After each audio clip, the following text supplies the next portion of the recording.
and this is my Williams Joust arcade cabinet that I recently picked up, and been doing some refurbish work to it, and some of the items were really outside of my skill set and what I know how to do. I wanted to keep this cabinet as original as possible and bring it back so it's in good working condition.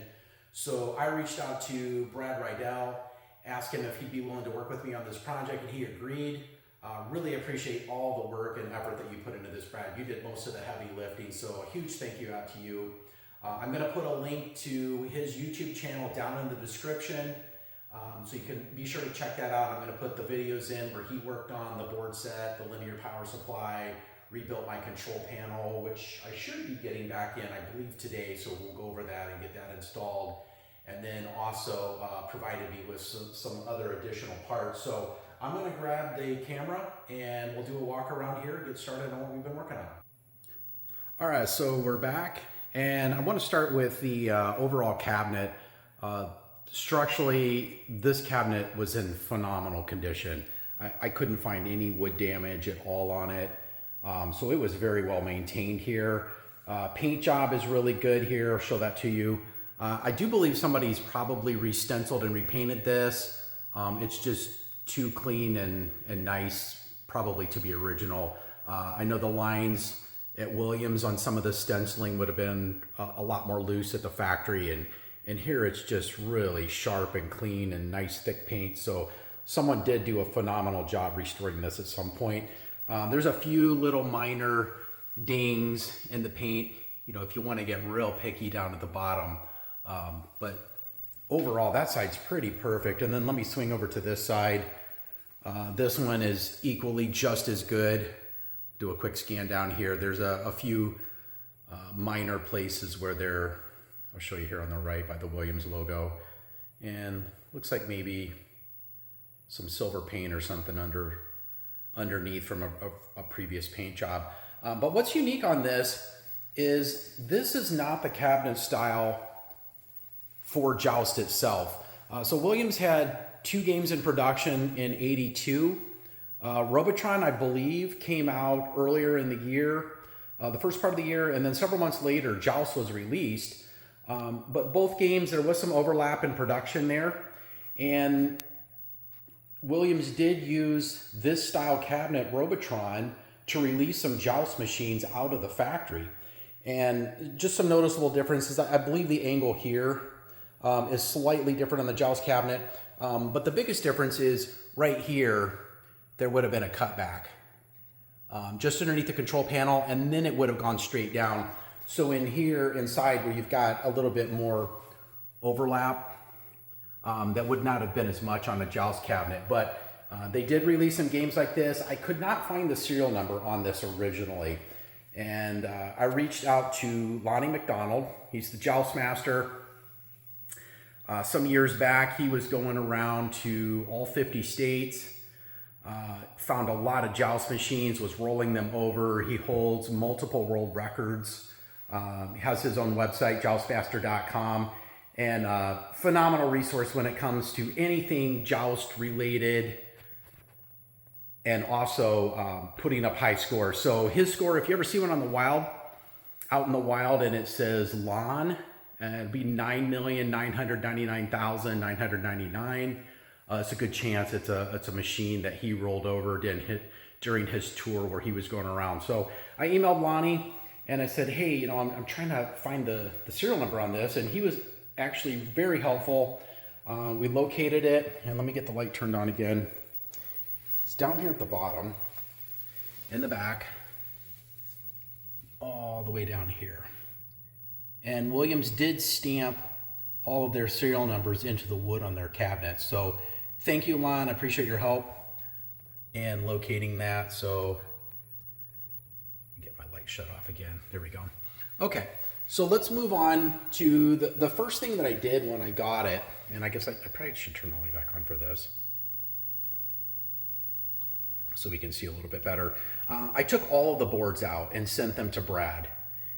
And this is the MPU here, the first one that we're looking at. Down here in the lower left, that had a AA battery holder that was used to retain all of the scores and settings when the machine was turned off. It had a lot of corrosion on it. So Brad took that out, replaced it with a lithium cell battery, CR2450. So that should last for a lot of years. But if you look at this, Brad just does a phenomenal job cleaning these boards up, going through all the components, chips, making sure that the legs are straight. Anything that doesn't work or is not right gets replaced in there. So in my opinion, I mean, these look just as good, if not better, than when they came out of the factory originally.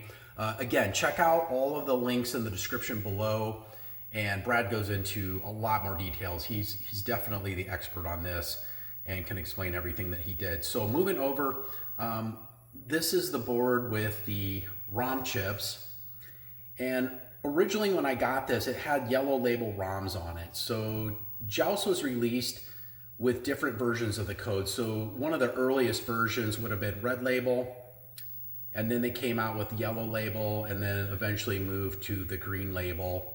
And you can do some research online. There's the pterodactyl bug and different things like that in some of the older versions. But this one had the yellow label, and so Brad reached out to me and said, hey, would you like these swapped out? It is a different chip. I think they use the 2532s on the red and yellow, and then moved later to a 2732. It's a different chip for the green label. So I said, sure, yeah, let's do that. And then he was also able to implement the pause code. It's a custom code that was created, and he worked with Cinemax on that. So we got that loaded in on ROM chip number 10, I believe it is.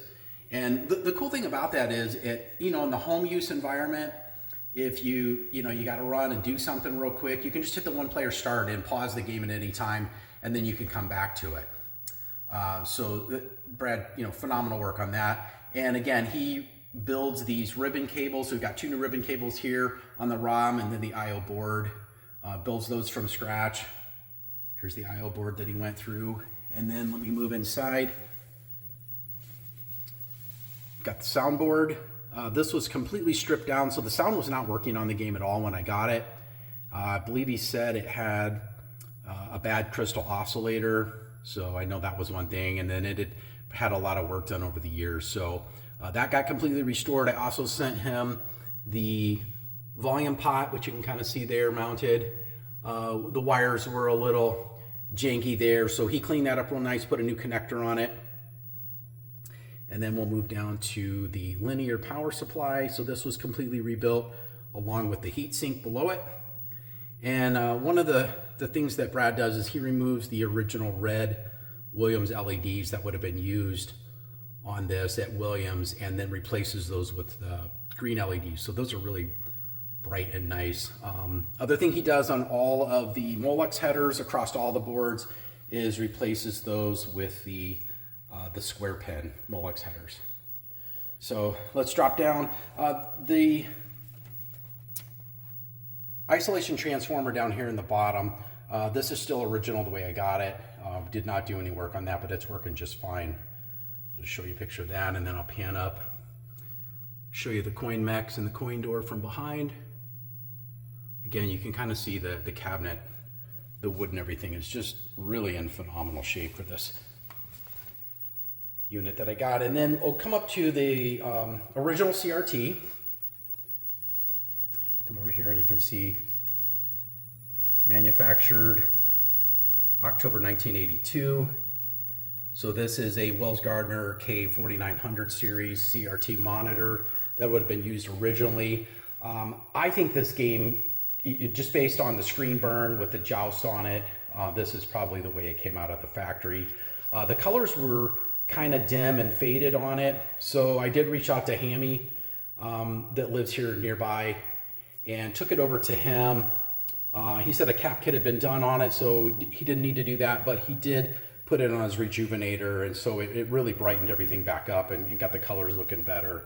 Again, so for a original hardware 44-year-old monitor, I think this is great. But the cool thing here I want to show you is on the Williams engineering for this, the way they built these to work on them is really neat. So you have this black wooden board here, and then you've got a bolt here, and then one over here on the right-hand side.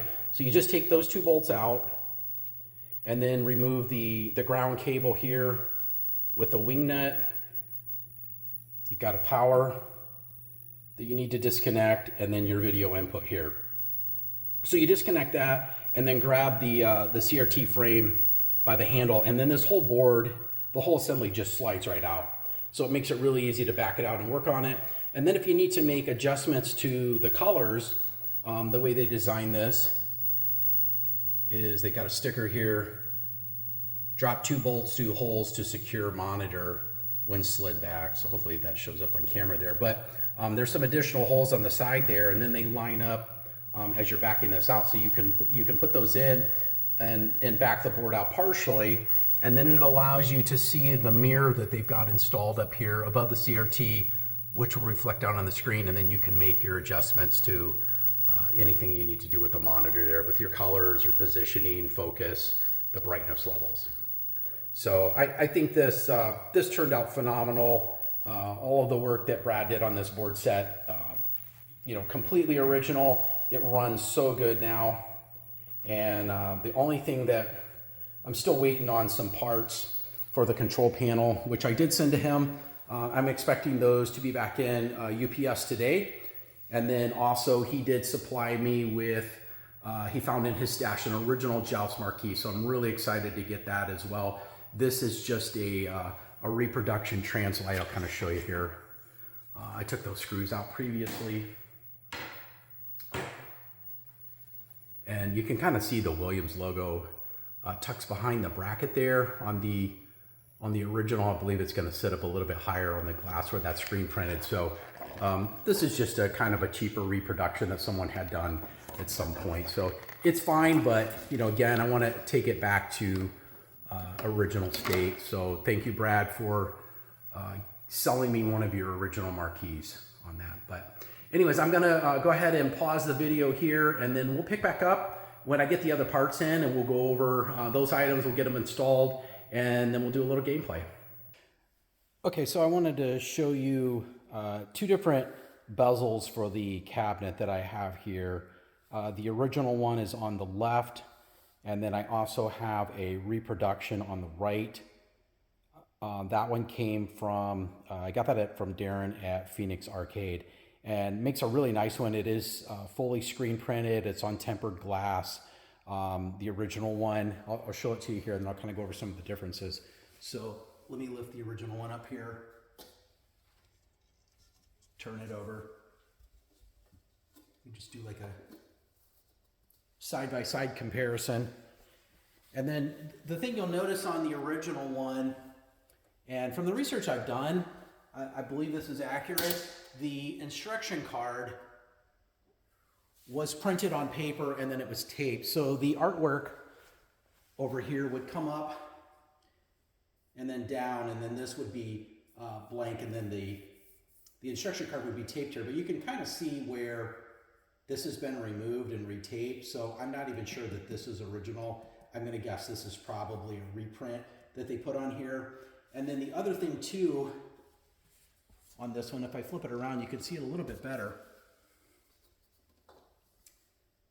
At some point, some of the artwork that I think was put on at the factory was removed. And I'll bring this one over just, again, for comparison. Side by side is the best way to see this. And if I go up here, so you're missing the red line as it comes down on this one. It's missing. Also, the black over here is missing. And then this is really jagged, and I can still see a little bit of artwork there. So I believe this has been, some of this has been removed. If you can kind of compare the flame as it comes up and down here, you can tell that some of that graphic is not there. That probably was originally. So I'm thinking this should have come down probably another 1/4 inch. Same on this side, and then missing that there. Had that been there, I think it would have been really cool. There's also some pretty deep scratches in the original one. Probably more than I can just buff out myself. I don't know if this is going to show up. Right here. That one's pretty noticeable when you're looking at it. It's kind of right in the middle of the screen. But I do like having the original bezel. But I also wanted to get a reproduction one. So I think I'm gonna run with the reproduction bezel in there. The last thing that I wanted to point out, and a lot of you have already noticed this, if you look at the bridge at the bottom, so over here on the original, you've got a lot of yellow and orange, and on the reproduction, it's mostly red. Not sure why it was done like that, but that's not really a big deal to me. I think the reproduction looks great. It's got the card. This card is screen printed on here, so that would be a little bit different from the original one. But I think overall this looks better just because it has more of the artwork that was missing and looks like it had been removed off of there. I am going to keep the original one in the box. I may try to do some work later and try to see if I can get some of those deeper scratches that are out of there, but I did want to show you that. Okay, so UPS showed up late last night, so I didn't get a chance to do a lot to it, but picking back up, I did go ahead and get the control panel reinstalled, and again, this was the package that Brad sent down to me here where he rebuilt the control panel, and then he also had an original Joust marquee in his stash, and thank you, Brad, so much for selling this to me. This is going to look phenomenal in the cabinet, and this is in really, really good condition. So again, original marquee. I did take some Novus 2 product here along with a little Norwex cloth, went over it. It's just a fine scratch remover. Cleaned that up and then went over the top of it once I was done with some Novus 1 just to try to take some of that residue and then polish it up at the end. But this came out really, really nice here, so I wanted to show it to you before I get it put back in the cabinet. I'll turn it over. So this is on plexiglass, reverse printed. And just considering the age and everything, this was kept in really nice condition. So again, thank you, Brad. I appreciate that. All right, so I'm going to go ahead and move back to the cabinet here in just a minute. We'll go over the control panel and all of the refurbished work that was done on that, and then we'll get things wrapped up. Okay, so we're back with the control panel. This is all installed and fired up. So I wanted to show you this. Again, this is reproduction, joysticks, buttons, 1 and 2 player flap, 1 and 2 player start. It got these at Arcade Shop. So, Brad sent me a list of all the different parts that he needed to do the rebuild. So that was some of the stuff that I ordered. And then also new leaf switches inside here. Got the tall leaf switches that Williams used. And then Brad got everything hooked up and soldered in real nice. This just came out really good here. So again, some of the buttons before were sticking, especially the 1 player star. You can see he put new LED lights in there. Those are super bright and nice. That makes I'll lift this back up here. You can kind of see how the start buttons glow red there with the translucent lights. And then going back over to the 2 player joystick, 2 player flap. So we got everything dialed in real nice with his leaf switch adjustment tool. I've got one of those as well. I use it on the pinball machine. It comes in really handy for a lot of the different targets and things where those need to be adjusted from time to time. And then you can see here, so originally inspected, tested, November 5th, 1982. And then we've got Brad's signature 2026. So I love it. Thanks again, Brad, for all of your incredible work on this project. It is now complete. One more thing here. I know it's a little bit dark in here. I turned it off so you can see the lights, but on this strip, let me pause it and I'll get the light back on. Okay, that's better. So when I sent this up, it just had this kind of plastic rubber strip right here, and there's staples that hold that to the control panel. And Brad has this closed cell foam that he puts on that's real nice. So when you pick this up and it goes up against the bezel, the glass there, it's not going to scratch it, it's not going to break. And then it also provides, I don't think I could see that, but if you had a quarter or something sitting up there, it's not going to slip down in there. So that was a nice addition that the control panel was missing too. So I'm going to go ahead and get this latch back in the machine, and then we'll do some gameplay and wrap this project up. Okay, we're back. So we're going to do some gameplay here. Apologize for the light in the background there. I tried to throw a blanket over the door just to try to block some of that, but it's during the day, so we'll do the best we can here. So we're going to go ahead and start up a 1-player game.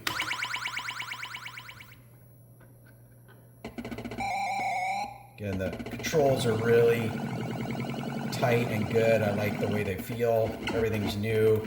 Flat button works great.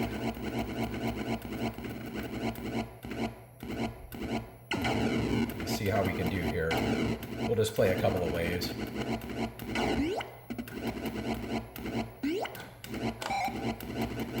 And then, so I'll show you the other feature here. So the pause feature that we talked about earlier, if you just press the one player start there, you can see it pauses the game. So it's great if you got to take a break, go do something at the house, and then you can come back, and whenever you're ready, you just pick back up. So you just hit one player start again. So that was really cool. That was some special code that Brad reached out to me on and asked if I wanted it installed. So I love it. It works great.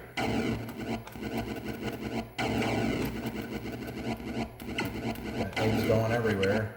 So we can pick these up. I think the bridge is going to burn here in the start of the next wave. I don't remember exactly, but yep, there goes wave 3. So now we got the lava troll to contend with. I like to stay down here at the bottom and kind of use this little ridge as protection, and I didn't do very good there. Again, I'm not great at this, but it is a fun game to play.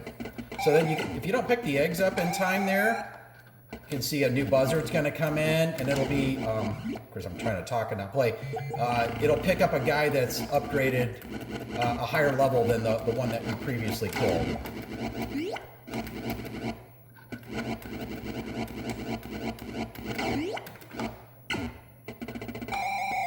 Alright, we'll try to go to about wave 5 and then I'll cut it off. Again, I'm going to try to hang out down here. Oh, the troll got him, so we're going for a quick kill there. Oh, the troll is my friend right now.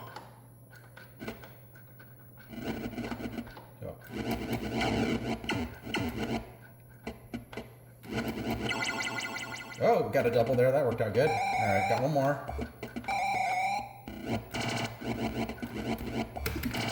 Gotta watch yourself. You can get grabbed yourself too there if you're not careful. Okay, egg wave. So I usually try to start up top, and I got off to a really late start there. So let's see if we can grab these. So they're gonna start hatching, and you want to pick them up before they get riders on them. Oh. I kind of risked it there, and that did not work out. They all mounted at the same time. All right, this is not good. Let's see where, I think I'm gonna stay down here for a minute. Got myself in a pickle.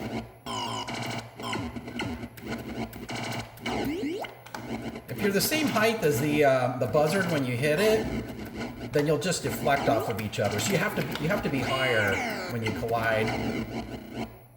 And if you take too long like I was doing there, then the pterodactyl will come out and try to get you, so. All right, we got it. So that is Joust. This project is complete. Again, thank you, Brad, for all your incredible work on this, helping me bring this back. I think everything turned out phenomenal here. So I'll just do one quick last walk around with everything. All put back together so you can see it, how it turned out. Put my initials in. Max 5 entries. Okay, we'll be right back. Okay, so here we have it. Everything put back in. This is the new marquee that I got polished up and put in. That looks great. And again, this one, the Williams sits up below this bracket the way it's supposed to. That old reproduction I had in there, it was kind of tucked behind and you couldn't see that. So I do like that. It looks really good in there. And then we've got the reproduction bezel that I got from Phoenix Arcade. I think this turned out great. Again, I've got the original one in a box here, but I like, you know, the way the bridges are red and then it comes into the control panel and then kind of turns a yellowish color there. But I think that looks really good. New control panel. Everything's lit up real nice with the cabinet. So we're going to go ahead and sign off, and thank you for watching.